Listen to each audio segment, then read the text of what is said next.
Daniel Harris was 29 years old when he was shot to death by a state trooper in North Carolina. Police claimed that they had attempted to pull Daniel over for a speeding violation, but instead he kept on driving, stopping in front of his own home. Witnesses say that Harris, upon exiting his car, was shot and killed almost immediately. Not only was Daniel Harris unarmed, but he was also deaf. Harris's death prompted a massive outcry in his hometown of Charlotte. How could the police justify the killing of a man who ultimately posed no threat to the officers involved and who was incapable of understanding their commands? Surely, many asked, the officers had other options. Why did someone have to die? In the United States, more than 900 people per year are fatally shot by police officers, a number that dwarfs any comparable statistic in any other nation. Take 2015, for example. In the first 24 days of that year, there were 59 fatal police shootings in the United States. That's more fatal shootings by police than the previous 24 years combined in all of England and Wales. In Stockton, California, there were 3 fatal police shootings in a 5-month span of 2015. In the country of Iceland, which is just slightly larger in population, there has been 1 such shooting in the country's entire 73 years of existence. That's crazy. Sad. And crazy. Those who defend the lethal force exerted by police officers will look at such statistics and argue that such comparisons aren't quite fair.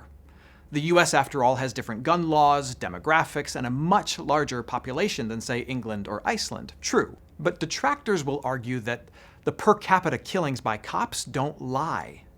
We are resorting to violence when other countries, while small for sure, have found different approaches to policing that are less likely to end in death. And isn't that a good thing? Now, what's fascinating to me is that both sides, and this is so often the case, are actually fighting to protect the same thing. Do you know what that one thing is? Human dignity. The belief that every human being carries in her or him some inherent value. It's a belief that human life is therefore somehow sacred and as such is worth defending. I mean, do you agree with that? So get this.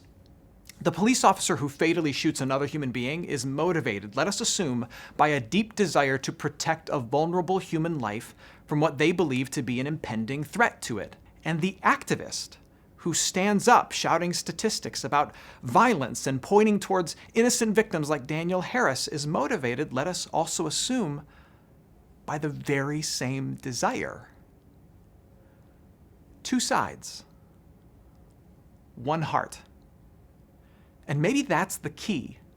No, that's too simple, and there have been too many simplistic takes on what the solution to this can be.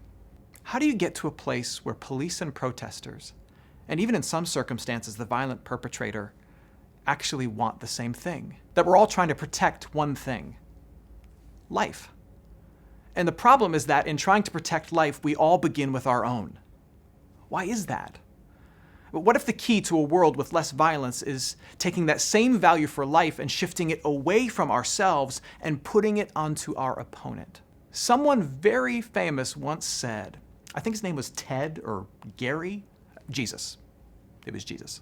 Love your enemies and pray for those who persecute you. The key to peace, according to Christ, isn't simply protecting life. It's being willing to value, protect, and look out for, assume the best of, the lives of those you feel most threatened by. It's being willing to empathize with those you demonize. I know.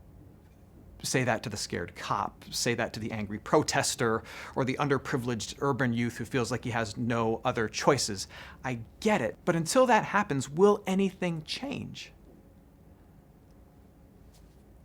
I doubt it. We'll just keep doing what we've always done. Value life by protecting only our own by any means possible. And that's the problem. And that's crazy,